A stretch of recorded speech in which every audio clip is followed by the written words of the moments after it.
Hello, everyone. Welcome to this, whatever we are doing, review discussion thing. Let's start with some prayers to have a good motivation. Which I will share.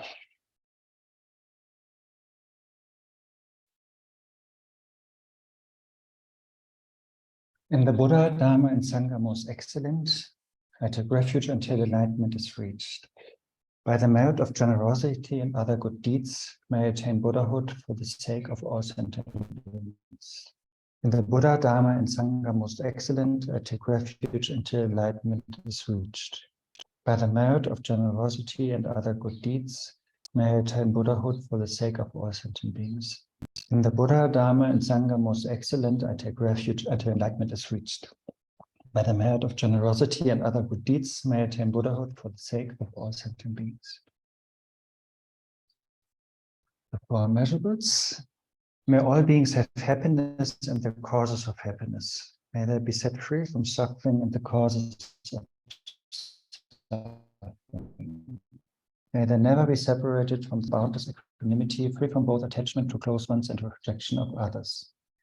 May all beings have happiness and the causes of happiness. May they be set free from suffering and the causes of suffering. May they never be separated from the supreme happiness, which is without suffering. May they remain in the boundless equanimity, free from both attachment to close ones and rejection of others. May all beings have happiness and the causes of happiness. May they be set free from suffering and the causes of suffering. May they never be separated from the supreme happiness, which is without suffering. May they remain in the boundless equanimity, free from both attachment to close ones and rejection of others. Thank you. Good to see you all. So, in last Sunday's class, after Rinpoche taught what he wanted to teach, he said that these topics are more easily understood if one is discussing on them.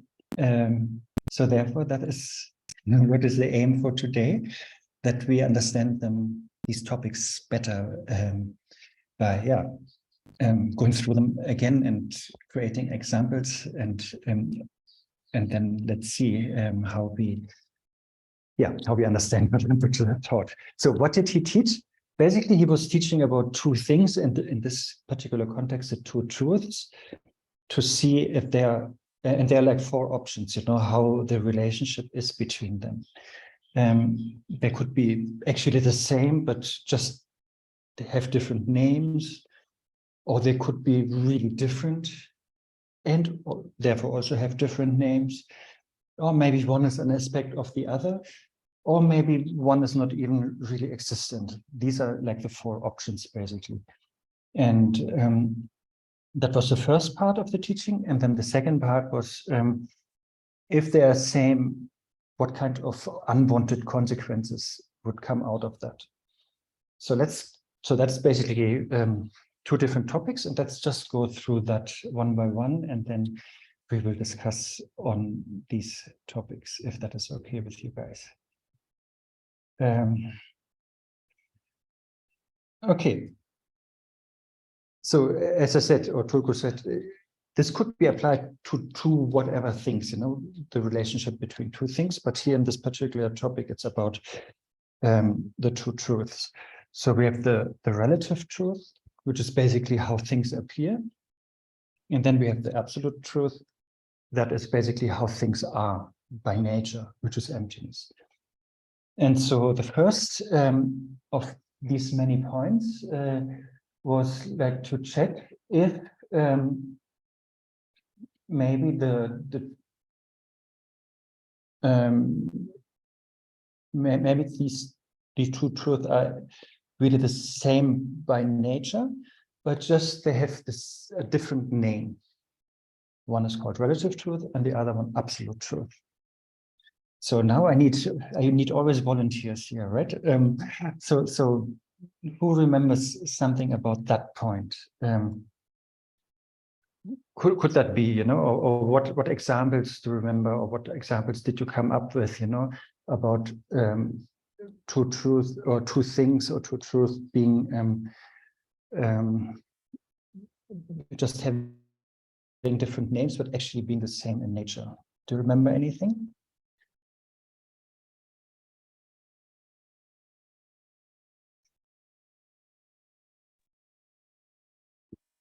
Bürger.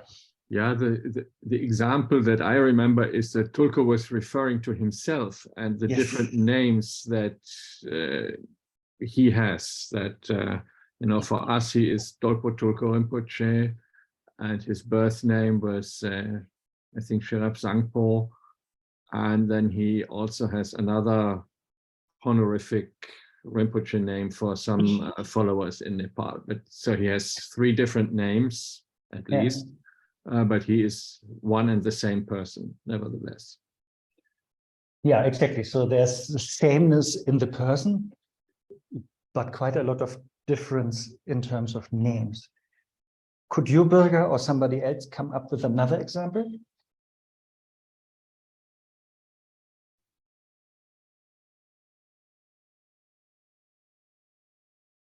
Or Stephanie has one, I think she had her hand up. Temple and monastery that you're talking about. Temple, yeah, because you are talking about which under first category or second or third, something like that. I think temple and monastery, he concluded that they are definitely different by name, right? We have 2 different names. Different. Yes. But also they are actually different because the monastery is much bigger than the temple. Temple is just one part of the monastery. So therefore, that would not be a good example for the first option, that things are actually same but have different names. By the way, I want to check, because the other day you are talking through going through the articles. I remember you mentioned page 99. That you are going to start reading the book reading thing. Yes. But I can't find that page. I can't find the page where you talk about relative and ultimate truth. So I don't know actually which book you are referring to and which page you are going through. Because I remember in January, we stopped at 117, I think so. But now, yeah, but that was Mipam Rinpoche's book. See what Birger is holding up, and Peter also, that is Longchenpa's book, what we are now... the previous book. Yes, Back to the Roots. Thank you so much. So in that on page 99, you will find the Madhyamika system. Okay. And then soon later, you will find what we are talking about now. And yeah, maybe as an introduction, yeah, exactly. The Madhyamika system is one of the Mahayana systems. The other one is Yogacara, or Tulku's using Shita Matra. And they like to present things in terms of 2 truths, what I mentioned earlier. Relative truth appearing because of causes and conditions, and absolute truth, yeah, the emptiness nature of things, or the lack of true existence. So and then now we're talking about these 2 truths, and yeah, and so the first question is, are they the same and just having different names? And then Birger already said one example that Tulku gave, that he has different names, but actually he is the same person. Just for the sake of exercise, let's come up with other examples like that, you know, something being the same but having different names. Karen. Can we say like rose, chrysanthemum, and hibiscus? They are all the same category like flowers. Yeah, they're the same category. Yes, if you say it like that, then maybe okay. But they're not the same. Not the thing, same, right? Because not the same kind of flowers. Yeah, not even the same kind of flower. They're not the same flower, even, you know. Yeah, that's true. Like Tulku is really the same one single person. But yeah, if you say category, then why not? Yeah. Cecilia, I think you wanted to say something. Yeah, I'm not sure if it fit into this example, but I'm just trying to think out loud and, for discussion, right? So if I use myself an example like Cecilia and student in the Shedra, Longchen Shedra, would that fall into that category or is something else? I think so, because I could call you, I could say, yeah, because I mean, yes, you could have different labels, right? You could be Longchen Shedra student, but you could also be daughter, or you could also be friend, or you could also be enemy. But all these labels sort of, they point at the same person, but they're not really synonymous, right? Or what is Bürger thinking? You have to unmute yourself, Bürger.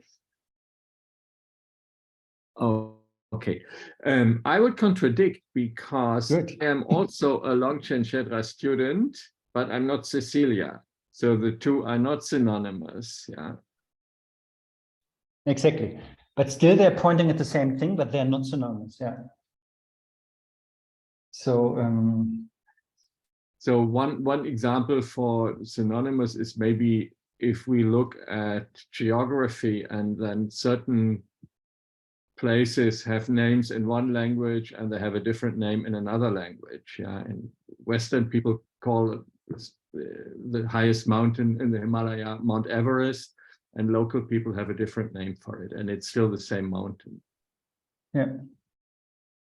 Yeah, I agree, Bürger, on what you said, but still, if we would have Cecilia in front of us, and sort of touch her and, like, and say, this one, this one is a Longchen Shedra student, and this is the mother of, the daughter of whatever her mother's name is, Cecilia, then one could sort of agree, that if the topic is very clear, but yeah, it's it's not specific enough because you give different names to yourself in this case that maybe others also have, and they're just not synonymous. Yeah, I think this would rather be an example for the third one.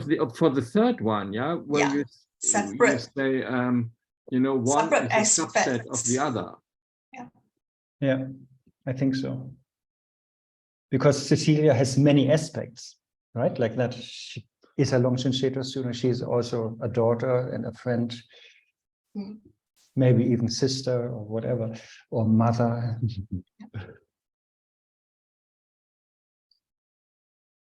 Okay, yeah, I think what Bürger said with another language that works definitely. Rinpoche, I think, used water in English and chu in Tibetan, which both means the same thing, which is water. So they're synonymous and really meaning, in essence, they're the same, or they're pointing at the exact same thing. Yeah.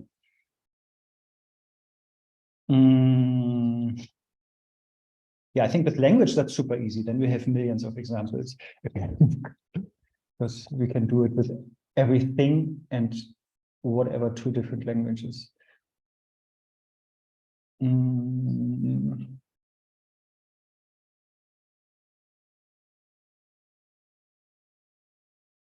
Okay. Antonio, what are you thinking? From a limited understanding, I assume that in this particular case is, how to say, we have, for example, I do this with an example. In this first one is like, for example, here in Italy, this object here, which is mobile phone, can be called by two different, actually can be referred to with two different names. It can be cellulare and telefonino, which means small telephone, but in essence, it is the same. While the case of Cecilia also being a student of Longchen Shedra, it pertains to the third category here, because a separate aspect with essential entity. So is how to say, are different, not to say qualities, but I was checking for the term because we have something similar in Western philosophy, I don't know how to say it in English. In Italian, is translated from Greek as accident. So these qualities are like accident of the same substance. You know, so maybe this is the difference between the first and the third category here. Yeah. And I'm sure, and I just can't think of, yeah, thank you, Antonio. Yeah.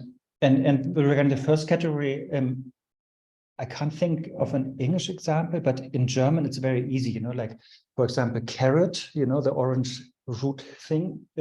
We have like 3 words easily, you know, in German for the same thing, you know, Karotte, Möhre, Wurzel. And they're in that context synonymous.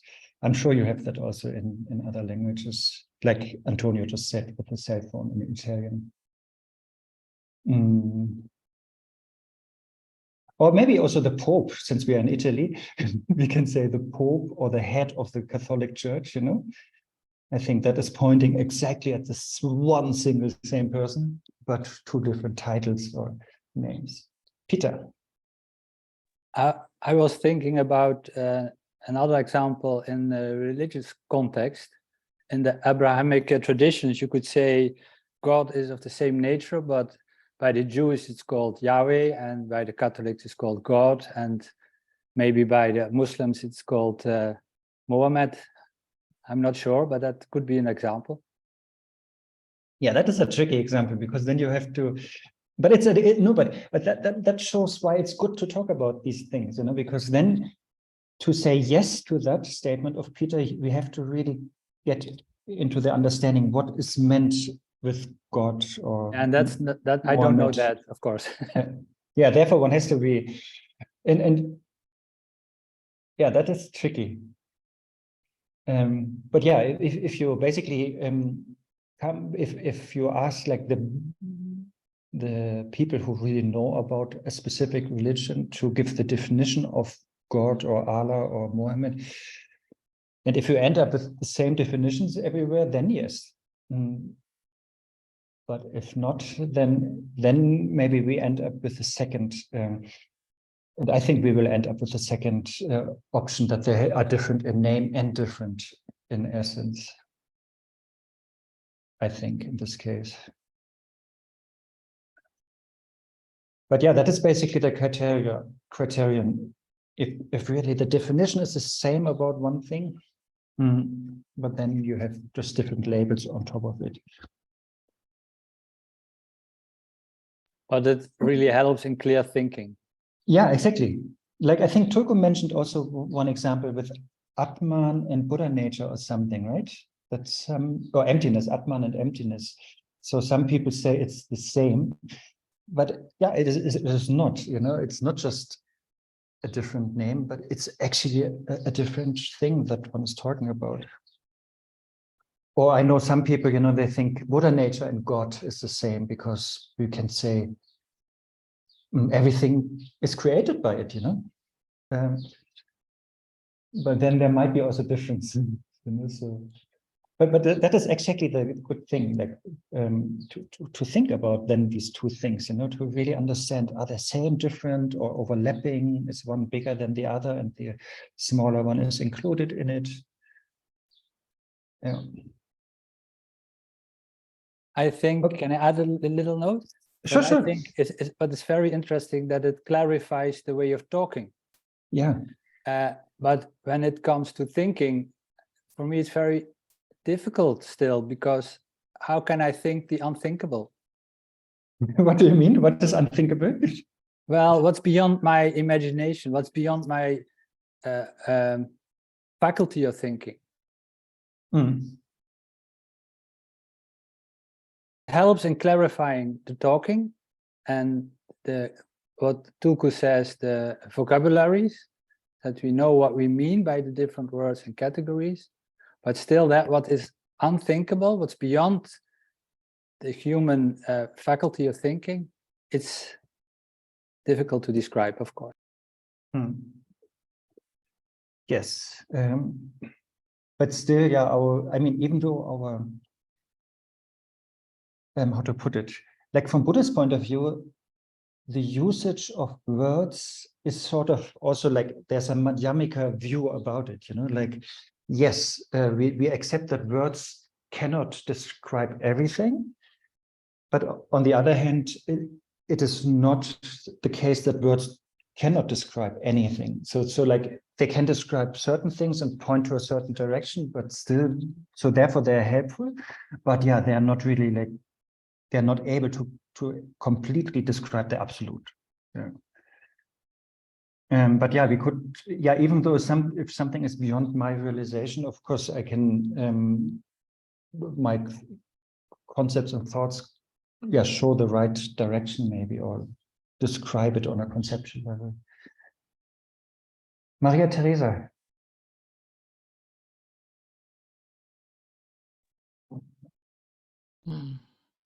I thought you had your hand up. There is always the word true,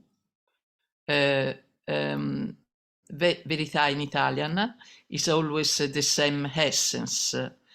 The difference is in the adjective that depend on a point of view between two relative terms. So the essence is the same, but the different name depend on the point of view, if appear or is always the same. We call by English. I think, yes. Yes, I think that's what it's talking about. Okay, let's go to the next one, which is maybe the two truths are really different in name and also in essence. So like different on both levels, basically. What examples do you have for that? Something that is different on both levels, really separate.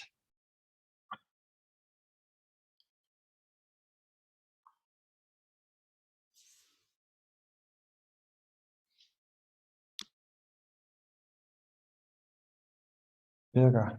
Oops. I think that's easy. It's Yes. a watch and a scissor, and it has different names and it's different things. Yes. And like millions of things that surround us that have different names and are different things. So that's easy to understand, I think. Yes. Exactly. That's I think what we are mainly dealing with in life, like different things. It stay in the same relative true. Otherwise, in absolute true are the same. Can you say it again? Sorry. The relative and the absolute. The example that he did is good only if you are in the same level of point of view, because if you pass in the point of view of absolute true, it isn't good example, because are always the same nature, the same essence. Yes. Birger, let's debate. Yeah, I agree, Maria Teresa, but then I would like to challenge you a little bit and ask you for an example on the level of absolute truth. You know, I understood you There aren't challenge me different. or you criticize me and say, you know, my example is good only I on have the to admit that in absolute true, always everything is the same essence.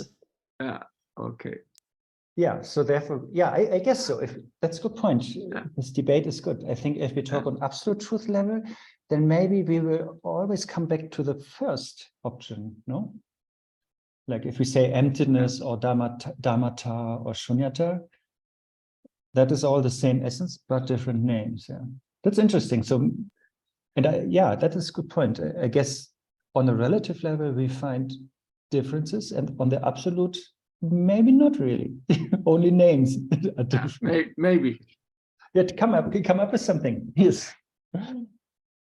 Can I? Yes, sure. I have a personal thing in this regard.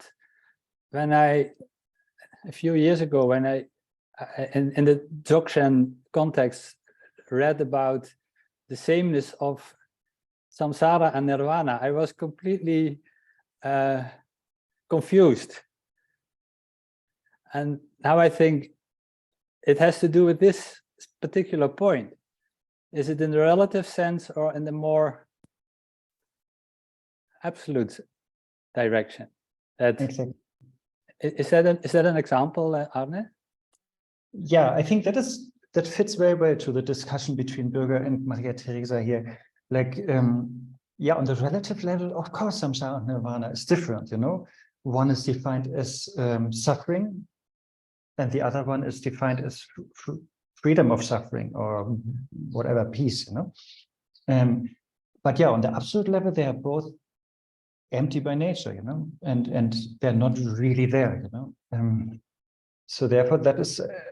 It depends on from which angle one is looking at, yeah. Because yeah, I think that's a good point. On the relative level, you cannot say they're the same because they really feel different and have a different name. So that would be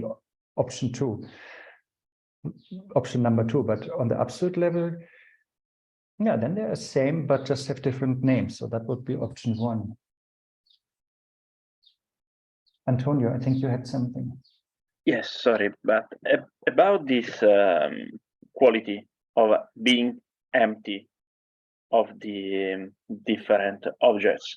If we say the object, for example, mobile phone, tablet, pen is empty, we are somehow using empty as an accident of an adjective pointing something. So we are inferring that there is some kind of level of existence of the object X, because E is empty. So emptiness is a quality shared by almost all objects, but in a certain sense they have separate, how to say, a certain degree of separation, because they are, this is empty. So we can identify the object and say it is empty. It's like being yellow, for example. So if we have two different objects which are both yellow, for example, I don't know, a pencil with yellow and I can say here I have this from my, if I say this is yellow and I have another object and I say also it is yellow, I say yellow as a quality shared by both objects. So maybe they are somehow separate. We are using empty as a, how to say, a way to describe their nature. But so I don't know, maybe it's it's a little bit how to say, twisted wording for saying this, but I don't know. So there is not, it is not that being empty this is yellow and this is yellow. It is not that being empty erase the identity of different objects if we use it as an adjective. Or maybe I cannot express myself in a good way, but how to say, it is not that their different identity is completely erased by saying that, by simply saying they are empty by nature, because it would be like saying they are yellow by color. I don't know. We always have to identify something to say this is empty by nature.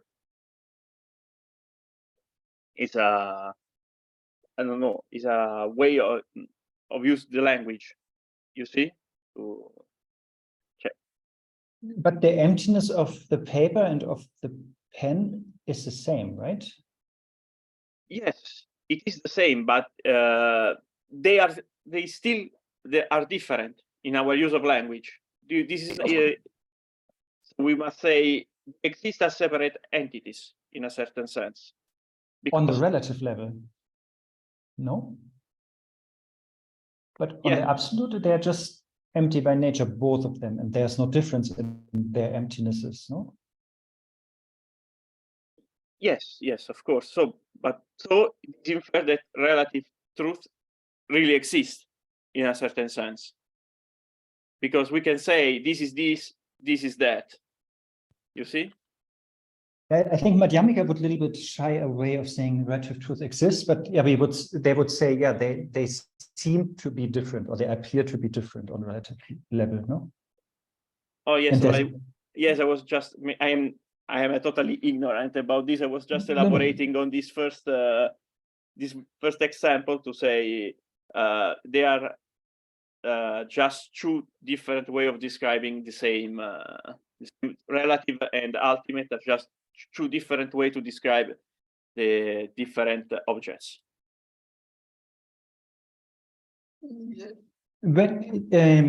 When we look into these four options, we are not saying at the moment that one is right or one is wrong. That is, you know, that it is not stated here that relative truth and absolute truth are the same, but just have different names. You know, that is not stated here, but it's more like thinking about how they could be related. And so, yeah, we are accustoming ourselves with that first option and second option so far as alternative positions, sort of.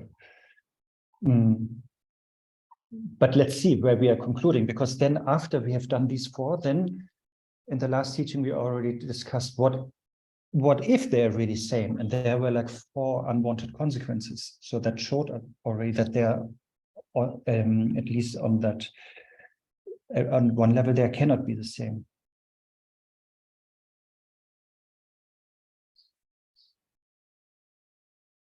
Maria Teresa? Relative and absolute are always refer on the same true. True without adjective is always only true. So it is always absolute. Absolute is something like that is plenty instead of relative is a true in a point of view very in this position, not in relative is only relative because it's refer on the on what appear. But the appearance is not true, is only appearance. Okay, if you're saying the relative, just the last sentence, if you say the relative refers to what is appearing, but it's not true, why are we calling it relative truth? Because it's called always true, because the substance, the essence is the same, the true. And the substance, the essence doesn't change never, because it's always true. But it's called relative because refer to what seems to the person that the point of view is just obscured by a lot of like karma, like feelings, all these. Instead of, if you have a poor vision, you always stay in the absolute truth.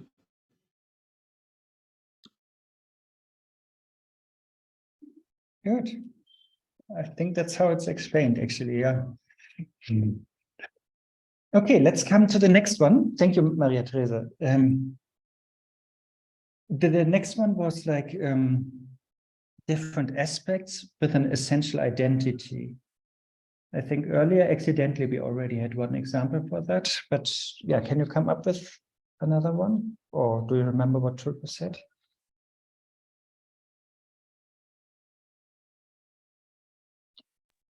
Yeah, Bürger, I think was first. Can I ask a question, please, before we elaborate this? Because I'm really struggling with this concept, just so that I can make an attempt to understand it better.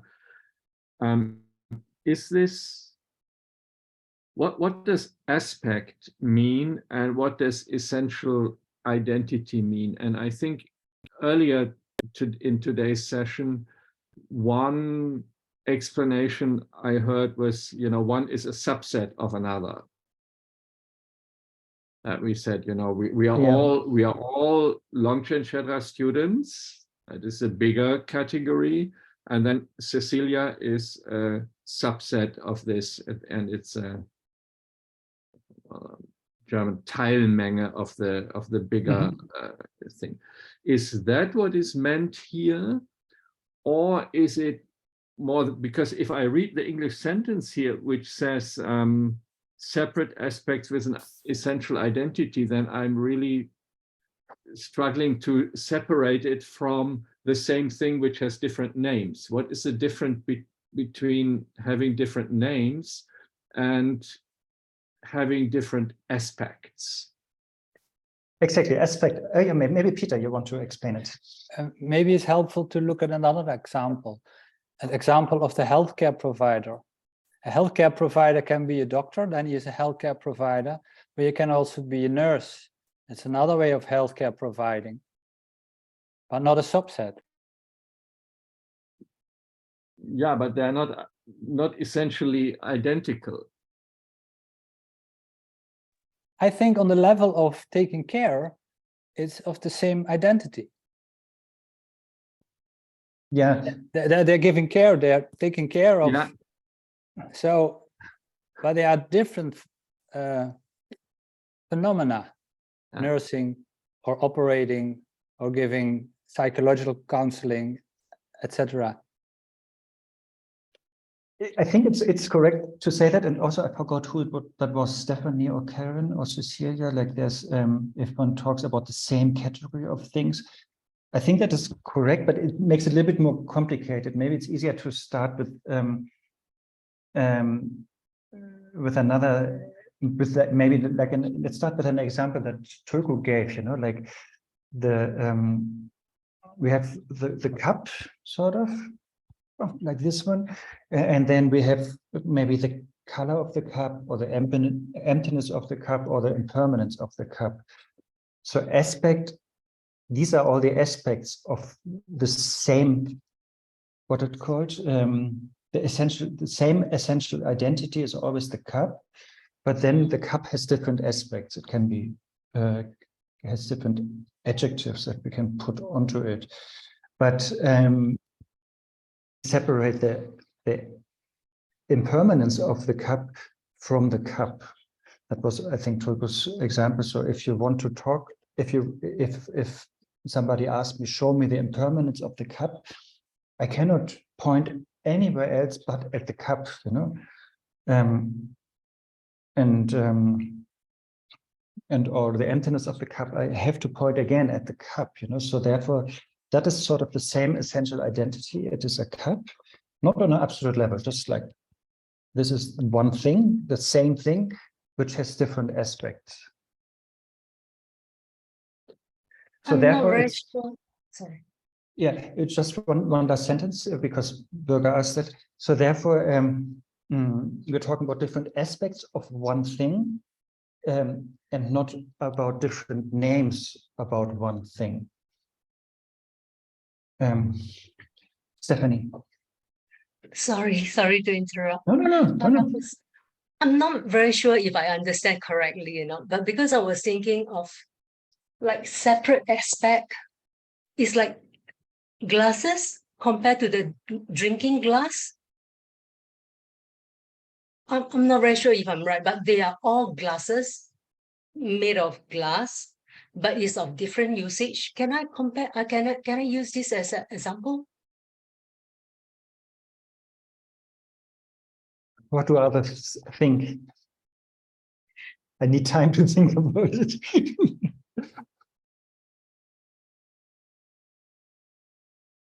I think it's a little bit different, that example, because we're talking really about one thing, and then it's different aspect. It would be more like Stephanie would be the one thing, and the glasses of Stephanie would be an aspect of this one Stephanie thing, and the ears of Stephanie would be another aspect of this one Stephanie thing.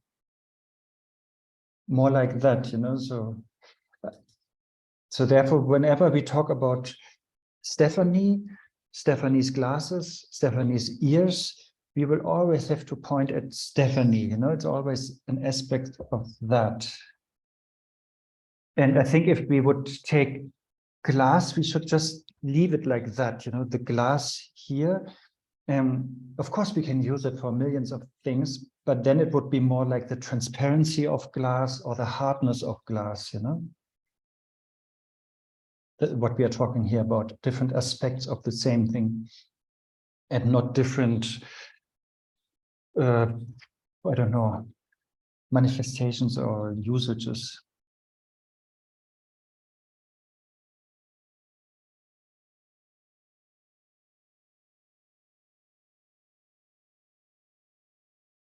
Yeah, I think Rinpoche used only the mug and the iPhone, right, as examples here. And he used the same adjectives, you know, impermanent or empty.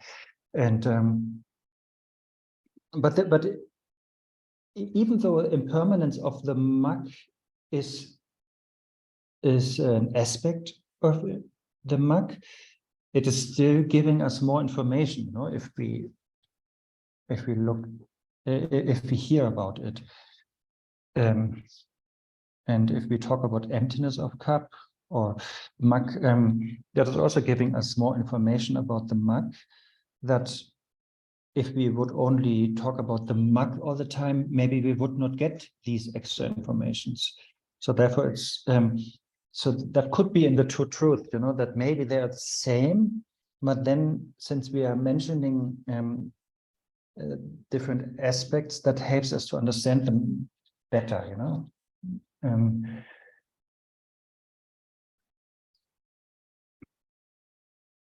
But is that clear that it's sort of one thing and we just pick out different qualities or aspects or sides of the same thing, you know? That could be just another option, you know, how the two truths are related. That is all, we are just giving the different options.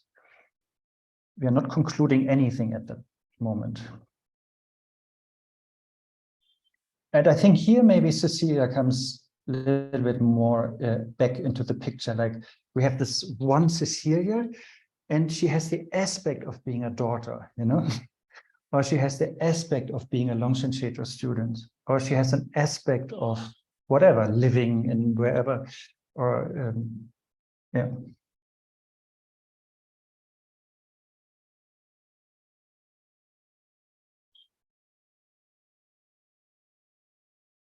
Okay, now we come to the trickiest one, and that is most confusingly, I think, in English, the sentence. Number 4. In English, it is said they are separate simply by virtue of their identity being negated. And you can read the footnote. That helps a little bit, actually. But the idea is, remember Tulku talked about rabbit horns or unadopted children of a hermaphrodite. So we can use other examples too, maybe from our background. Like if somebody asked me, you know, Arne, are you taller or smaller than Santa Claus? What would you say? What can you say?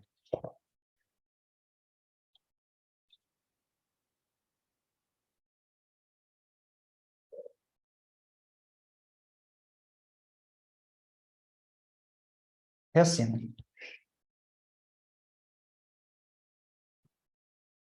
They cannot be compared because Santa Claus doesn't exist. Yes, and I think that is really if you keep that in mind, that is the essence. Yeah, you cannot compare something with something that is not existent. You know, like how? and therefore, yeah, therefore the next question is Arne same as a Santa Claus or different from Santa Claus? That is actually the question here, number 4. And Kerstin, what would be your answer there? Well, again, Yes. it cannot be the same because Santa Claus does not exist. So we're talking about something that we do not accept as existent, right? Yeah. And so Yeah. we cannot compare something with. Yeah, perfect. Yeah. Basically, you only have Arne. That's it, Yes. Yeah. And so you have only one thing, and then you cannot say it's same or different, or fatter or slimmer or taller or smaller. Yeah, it's just one thing. You cannot compare. That's exactly it. Yeah. Okay. So then, from the point of view of the ultimate truth, how would that be an argument? I don't know. No, the question that will come, like if we apply this option number 4 on the two truths, but the idea is here, at the moment we are basically looking from Svatantrika point of view, right? I didn't say that because I didn't want to complicate it, but these Madhyamika people called Svatantrika, they appreciate the relative a little bit more. But the next group, the Prasangikas, they have really not so much. They don't say so much about the relative truth. So for them, the relative truth is more like Santa Claus, and the absolute truth is more like Arne. So for them, the relative truth is more something totally hallucinated. Right. Okay. And therefore, yeah, there is actually not two things, anymore. And you cannot say it's same, and you cannot say it's different because, yeah, how Kerstin put it, you have nothing really to compare it with. Okay. But this will come in Longchen. This will come next class, I think, to apply that really to relative and absolute truth. But that is the idea, exactly. Yeah. Thank you. And before Maria Teresa, so the idea is really like, yeah, you need two things to compare one with the other. But yeah, Arne and the Santa Claus, you only have one thing. Therefore, you cannot say Arne is same with Santa Claus because there is only Arne. So the reference point is totally missing the other person, Santa Claus, and therefore you can also logically not say that Arne is different from Santa Claus. Like on a conceptual level, of course, we can say Arne is different from Santa Claus. Only on a conceptual level, there we can compare everything. But on a more relative truth level, it is you need another appearance to compare it with one appearance. Yeah. Yeah, but Kerstin put it really like, yeah, Kerstin, and then Maria Teresa. But, a thought just crossed my mind. What if we don't accept Arne as existent either? Then we're not doing anything, right? Yeah, but we have to be honest, sort of. And if we are in a room together, you, Kerstin, and me, sorry, now comes a drastic example, and then you have the choice. Okay, who shall beat you up? Should it be Arne or Santa Claus? What would you choose? Right. And so that I think then honestly we will choose, let's choose Santa Claus. He is really non-existent. Because Arne, even though he's not truly existent, still on the relative level he appears, and therefore the beating might appear and the pain will appear on an illusory level, But Santa Claus is not even an illusion; it's non-existent, So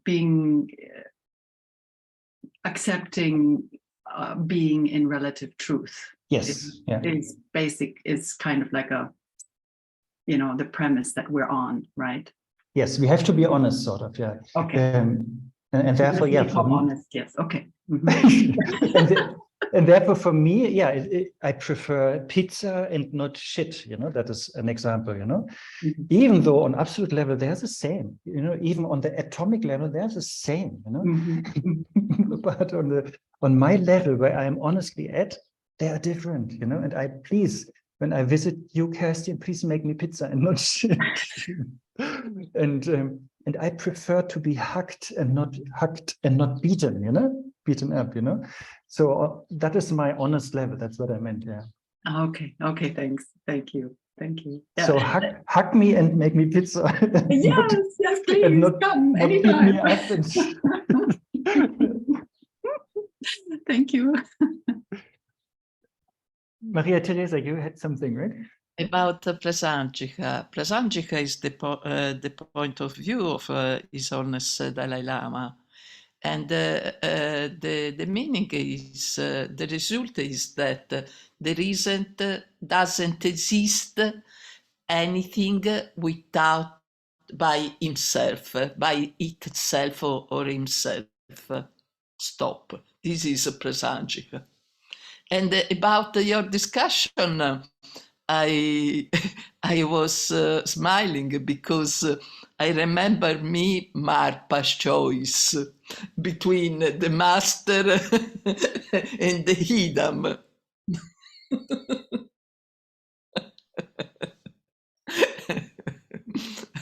we have to be very careful. Yes, that's what Guru Rinpoche is saying, right? On the relative level, we have to be very careful, you know, like as our actions should be as fine as barley flour, right? Very careful, very detailed, you know, not beating somebody a little bit, not giving him or her any poisonous food, you know, like, but compassionate, respectful, you know. But then, yes, still our view should be as vast as the sky, he is saying. So we have to balance these two levels in our practice, yeah. Because in the true, everyone is everything, like the master in the example of Marpa. Yes, but I think in Marpa's example, it was like he should not, yeah, exactly. He should have had that view. Yes. Yes, that he made a mistake, yeah. Okay, back to option number 4. So I think Santa Claus and myself, that is sort of the understandable. Yeah, the other example is rabbit and rabbit horn. It's the same, you know, like rabbit is me and the rabbit horn is Santa Claus. So the rabbit horn is just not existent, you know. So therefore, you cannot actually say the rabbit horn is same with whatever, my mobile phone, no different, you know, because it's just not existent. It's just a mental construct. And another example was the hermaphrodites, unadopted children. That is the same. Usually we say the son or daughter of a barren woman, you know, if some woman is sterile, infertile, you know, she cannot give birth to some kid. And so therefore, if you talk about the child of a barren woman, that is the same level of Santa Claus. It's just not existent, you know. It has never been existed. It's just a mental construct. So therefore, that was Tulku's example. If Tulku is walking with this child of a barren woman, so who is faster, who is slower, who is taller, who is whatever, or is Tulku the same or different with this child? It's impossible to say anything because Tulku is alone. The child has never existed, you know.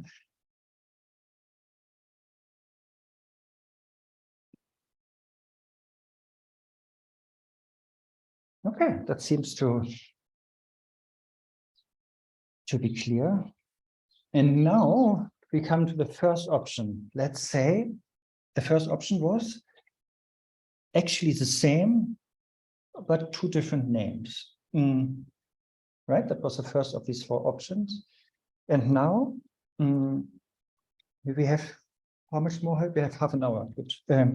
Now we have to discuss what are the unwanted consequences if relative truth and absolute truth are actually same, but just have different names.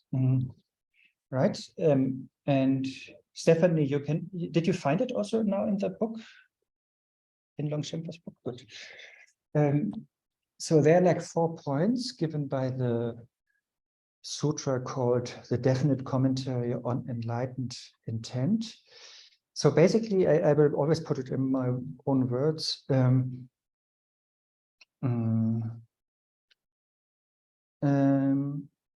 So again, we are looking for 4 absurd or unwanted consequences if it would be true that relative truth is the same as absolute truth. The first unwanted consequence is if me as a samsaric being is seeing the relative truth of this mobile phone. If these 2 truths would be the same, then me as a samsaric being would equally be able to see the absolute truth. You know, if they would be the same, the 2 truths, then seeing the relative truth would be seeing the absolute truth. Does that make sense? Yeah, I mean, it doesn't make sense. That's an unwanted consequence, but does the logic make sense?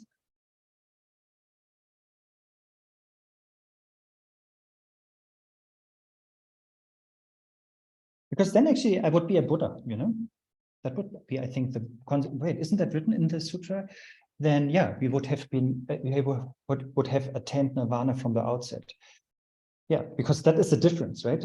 Sort of, I see only the relative, but Buddha sees also the absolute. So if these 2 truths were the same, then I would be automatically a Buddha, because seeing the relative would mean seeing the absolute. And with seeing, it really means like by wisdom, you know, not, of course, I have a conceptual understanding of absolute or emptiness, but that is not really seeing, you know, it's more like intellectually understanding. Do you agree that this would be the unwanted consequence of 2 truths being same? Or is anything unclear? Doesn't seem to be. Antonio. Yes, given that we can immediately perceive the relative truth. So, if we say we can immediately perceive relative truth by itself, you see, it's immediately shown to us the relative truth of this. For example, I immediately get it while seeing it. You see, if we say this is the characteristic of relative truth, we can immediately perceive, for example, the shape, the color, and the consistency, you see?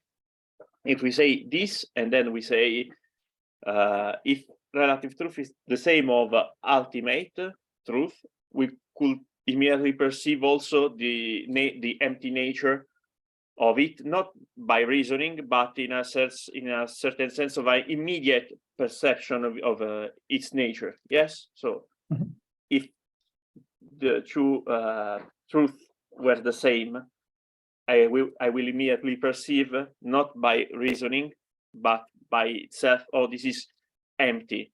So maybe this is the way why we say this is not possible, that they are 1 truth with 2 different names. Yes. Yes, exactly.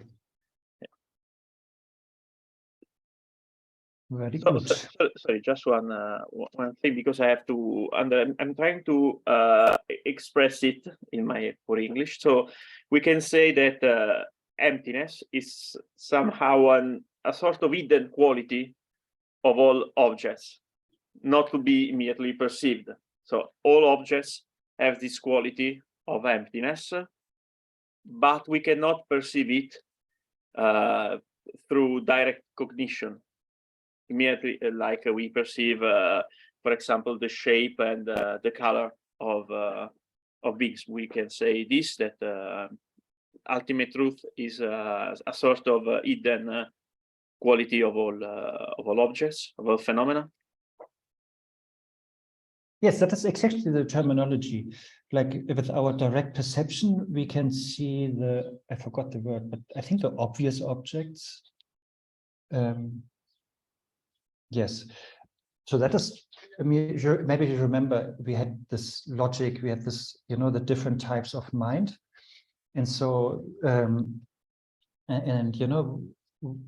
one was cognition of object, and that is what we are talking now about. That is a valid, reliable thing. And I can validly, directly perceive the mobile phone, shape, color, and so on. I can taste it and smell it. So that is with the obvious objects, very easy. But then impermanence or emptiness is not something that I can perceive directly. But then there's a second valid cognition, which is inferential valid cognition. So like through a correct reasoning, I can come to a valid aha moment, where I understand, yes, the mobile phone is impermanent. Yes, the mobile phone is empty. Like conceptually, with a good concept, with a good reasoning, inference, I can come to that valid conclusion. Yes. So therefore, emptiness or impermanence is called a hidden object because it's not directly perceivable, but I need a correct reasoning to perceive it inferentially. Yeah.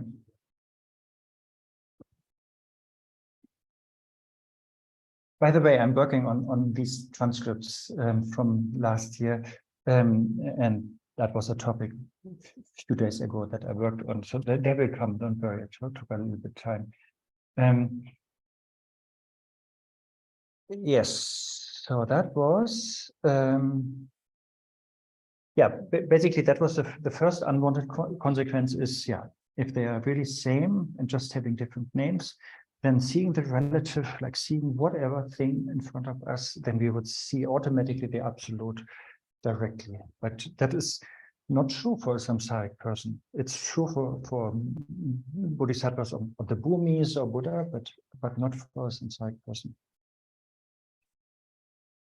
Okay, the second unwanted consequence is if the two truths are really same, then basically all the relative differences would fall apart, or the relative categories would fall apart, because what we discussed earlier, on the absolute level, we actually don't have categories or differences. They are only existing on the relative, right? We had that my stupid example earlier, the pizza and shit, of course, are the same on the atomic level, or even on the deeper level, on emptiness level. Their emptiness is not different. There's no difference in the absolute level, but on the relative level, they're different, They taste different, they look different, they have a different name. And all these relative differences, they would collapse if relative and absolute would be the same.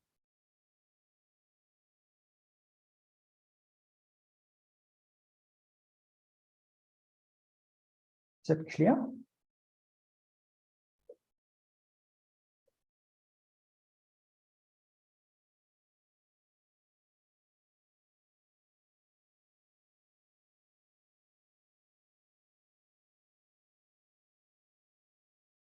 Fun fact, just to make more fun here. If you scientifically look into shit, it has sometimes more nutrition than pizza, by the way.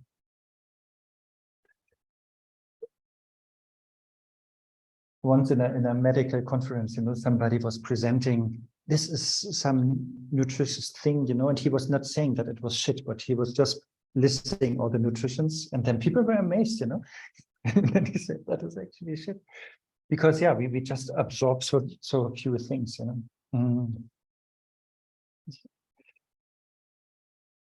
Okay, then the third one, I like that one. So the Buddhist idea is that relative reality, relative truth, whatever we see there, triggers negative emotions or delusions or dualistic perceptions in us. And if relative truth and absolute truth would be the same, then we would have to say the same thing about absolute truth, that also when meditating on emptiness, that this will create negative emotions and dualistic perception. And that would be an unwanted consequence, because in Buddha Dharma, the entire idea why we meditate on emptiness is to overcome dualistic perceptions and negative emotions. So in other words, from Buddha's point of view, recognizing the ultimate truth is sort of the solution. And looking at the relative truth is sort of a problem. So therefore, they cannot be the same, you know. Otherwise, we would never be free from samsara, because even if we see the ultimate truth, it would still create more samsara.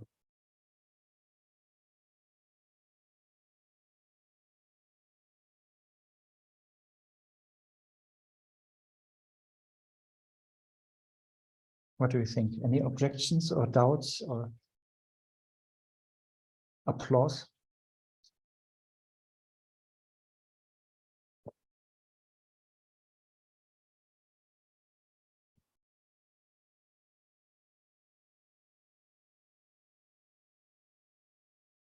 Okay, seems to be clear, right? The last one, Rinpoche used the word effort, no?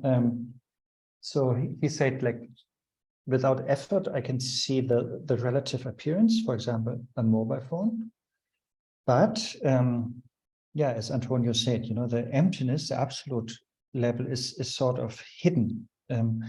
I cannot, on my level, you know, on my samsaric level, I cannot see it directly. So therefore, I need to apply effort to or practice or training in order to see the absolute. And maybe first through study and contemplation, I will have a conceptual idea of emptiness. But then only through like really long-term meditation, I will have a direct experience or realization of emptiness. So that is the idea, that it takes time or effort or training to see the absolute truth. And and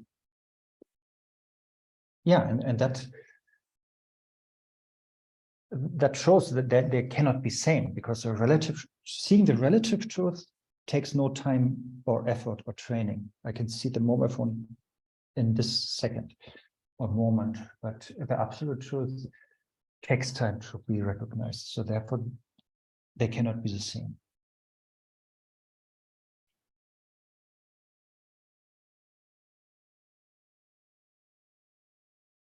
That's it.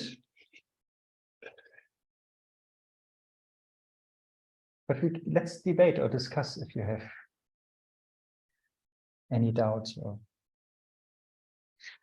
Is it right to say that ultimate truth is actually emptiness? Yes. All across. Yes.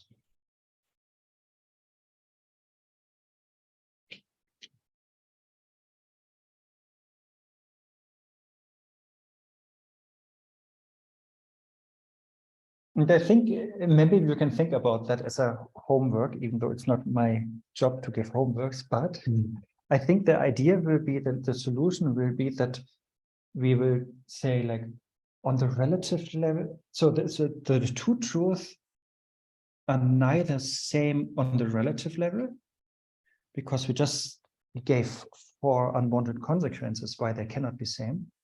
So the two truths are neither same on the relative level, nor different on the absolute level. We will come to that, I think, you know.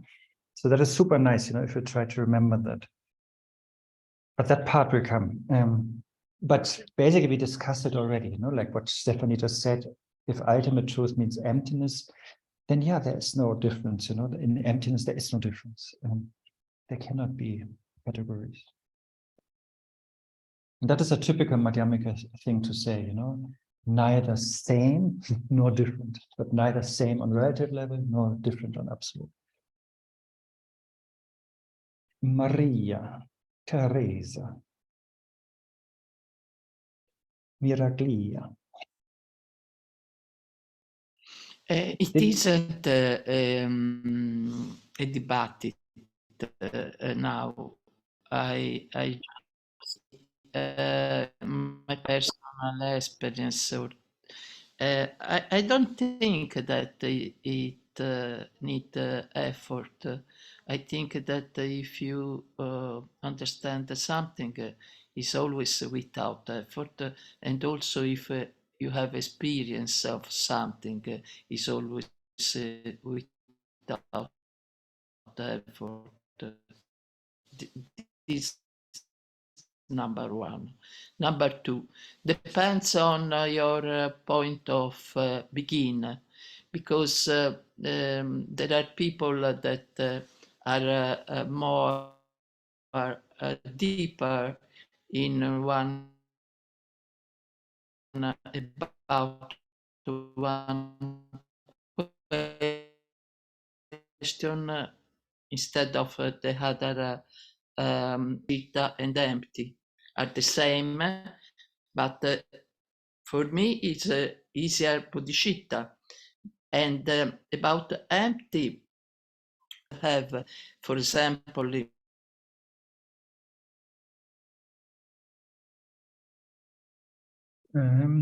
yeah, I think your internet was already difficult, no? Okay, Peter has to go, right? No, you just need time to reflect. Okay, okay, we lost her. I couldn't really hear it properly. I think her first point was that she thinks ultimate truth doesn't need effort to be recognized, if I understood correctly, but she's coming back. Maria. I'm very sorry for connection, and it's always in this way today. And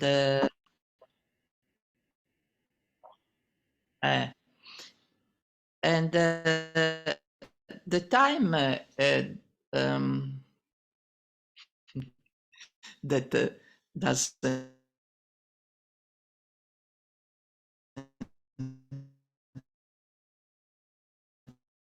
exist, it's only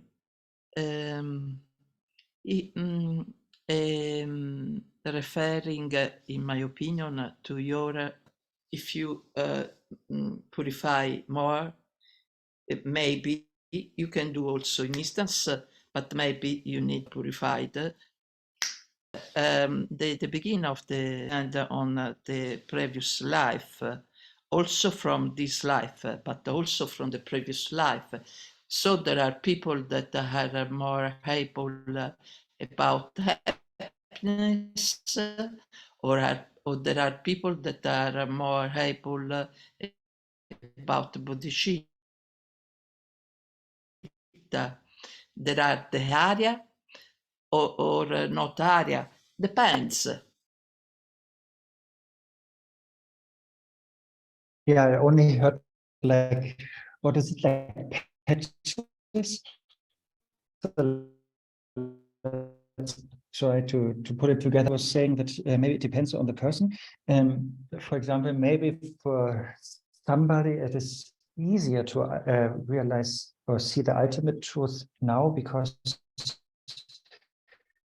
he or she in a previous life has already purified obscuration, whereas maybe other people have more trained in compassion or relative bodhicitta, and therefore that is more easy now. Yeah, I think here it's not a. Yeah, we should.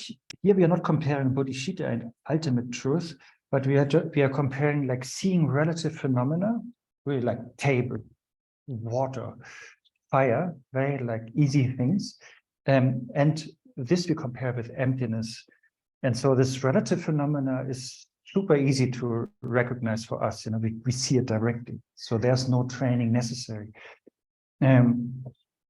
But yeah, seeing the ultimate needs training, and if this is necessary this life or we have done it last life, that doesn't matter. But there was training needed for it, you know, no matter in which life or lives So just on that level, we're only comparing seeing, seeing a table is super easy, but seeing the emptiness of table requires some training in this or previous lives.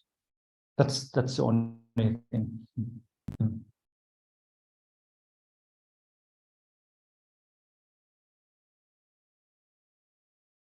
Bodhicitta also needs training, but that is not what we are talking about here.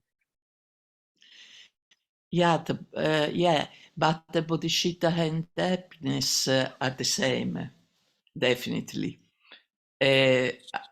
Are always in the same at the ultimate level.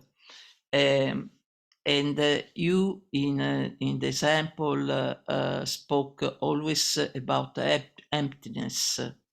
And so I spoke also about the bodhicitta. I'm sorry. I have my mental form is in one direction. And for me, it's easy all the things that come together with this. Yeah, I think nobody should ever apologize to talk about bodhicitta. That's always the best. But yeah, if we talk about bodhicitta, yes, and definitely then, and now we are a little bit diverting from the topic, but then yes, it's definitely said that for some people the compassion aspect is more easy or to practice, and therefore compassion should be taught and compassion should be encouraged. Well, then, there are others, because of different karmic tendencies and so on. For them, emptiness is more easy, but still it needs training. And therefore, emptiness should be encouraged to be practiced, or to be understood. So definitely, we are not all same. But bodhicitta, has this relative and absolute aspect, and no matter with which aspect you start, it's a package deal. So you get also the other one.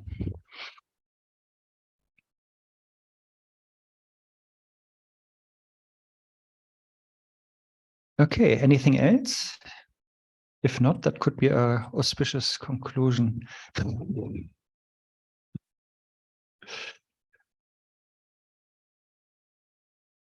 Okay, then let's end here with bodhicitta. It's sort of also the end of this year, right? And Tuesday is Losar. I was just here, I'm in Nepal at the moment, and I can see actually White Gompa from here, and I was there before I came to the Zoom, and they did the Lama dances started today, this afternoon. And here's every monastery is super busy at the moment with practicing, and Losar will be a big thing, yes. Okay, let's find the prayers.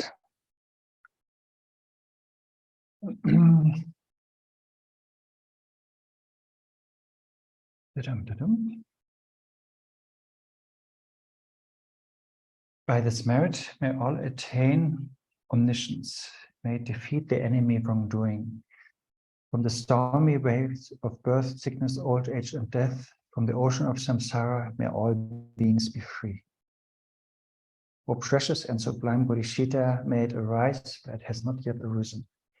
Where it has arisen, may it never decline, but increase further and further. Okay, long life prayer for Dr. Tulku Rinpoche.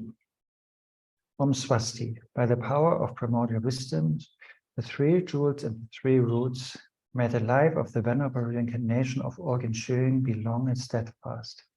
May he realize the excellent teachings, endowment, and wisdom. And may his beneficial activities of the Dharma for all sentient beings perfectly ripen. That's it. Thank you so much for being here and being so interactive and sharing and discussing. And happy Losar on Tuesday. And yes. See you next month with Rinpoche again.